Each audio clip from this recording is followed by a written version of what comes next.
आप कहते हैं दारू पीना पाप है, चिकन खाना पाप है क्योंकि उसमें जान है। दारू में ऐसी कौन सी चीज मिली होती है कि उसको पीने से पाप हो जाता? अगर आप पी के कुछ गलत कर रहे हैं तो फिर गलत है क्यों? और अगर दारू में नशा चुकी होता है, अगर वो पाप है, तो फिर तो पुड़िया खाना, सिगरेट पीना, सारी चीजें पाप में आ जाएंगी। पाप अलग विषय है, अभी मैं समझा देता हूँ आपको। जब हमारा देश गुलाम था जी, तो एक अंग्रेज ने एक पंडित जी की कनपटी पे बंदूक रखी और अंग्रेज ने कहा, ये पंडित जी यहाँ आओ, तुम बड़े पुजारी हो? हाँ पुजारी हैं। हिंदू हो? हाँ। आज मैं तुम्हें गोली मारूंगा। पंडित जी बोले, क्यों मारोगे?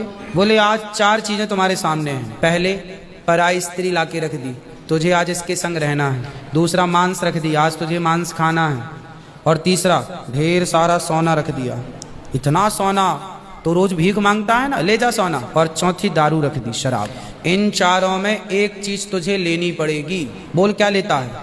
पंडित जी बोले, पराई औरत तो मैं नहीं देख सकता, मार दो गोली मुझे, पर मैं पराई स्त्री के, मेरी माँ बहन, मेरे संस्कार ऐसे हैं कि ये मेरी माँ बहन और बेटी है, ये मैं मर जाऊंगा पर चरित्र में दाग नहीं लगने दूंगा, तो ये स्त्री तो मैं नहीं ले सकता। अब मांस भी मेरे धर्म के खिलाफ है, आप गोली मार दो, मैं ब्राह्मण हूँ, मैं मर जाऊंगा पर ये धर्म नहीं छोड़ूंगा।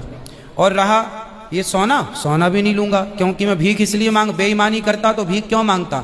मैं ईमानदारी से भीख मांग के खा सकता हूँ, बेईमानी का करोड़ों नहीं ले सकता, इसलिए सोना भी नहीं लूंगा। पंडित जी को लगा ये तो पानी है, दारू शराब ये तो पानी है। पंडित जी को बेचारों को पता नहीं था कि दारू का क्या मजा है। अब उनको लगा ये पानी है, पिएंगे निकल जाएगी।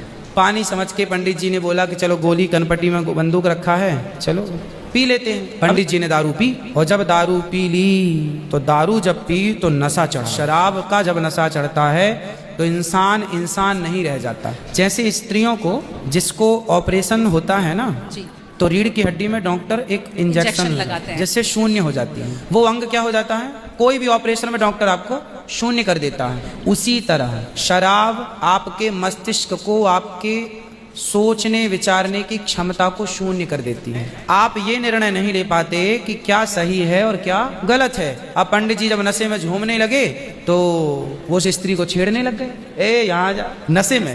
तो यही तो प्रश्न था मेरा गुरुजी कि वो नशे में ऐसा कर रहे हैं तो गलत है। अगर जो बोलते हैं हम जेंटलमैन पैक पीते हैं, हम 2 पैक पीते हैं या 3 अच्छा ये बताओ, नशे में करने लगे तो वो नशा आया कहाँ से? शराब जहाँ से आया वही तो गलत है। नहीं तो गुरुजी, सारे फसाद की जड़ तो वही है। गुरुजी जब ज्यादा पी ले रहे हैं तो ऐसा हो रहा है, जो कम पी रहे हैं और ये कह रहे हैं कि कम पीने से ऐसा नहीं होता, आप ज्यादा। हमारे यहाँ 5 महापाप गिनाए हैं शास्त्रों ने। जी, 5 महापाप, उनमें से एक शराब है। शराब है, हाँ। शराब को महापाप इसलिए कहा गया है, ये बुद्धि भ्रष्ट, शराब पीने वाली की बुद्धि सात्विक नहीं हो सकती। आप शराब पीजिए, आप शराब पीने वाला व्यक्ति आध्यात्मिक नहीं हो सकता।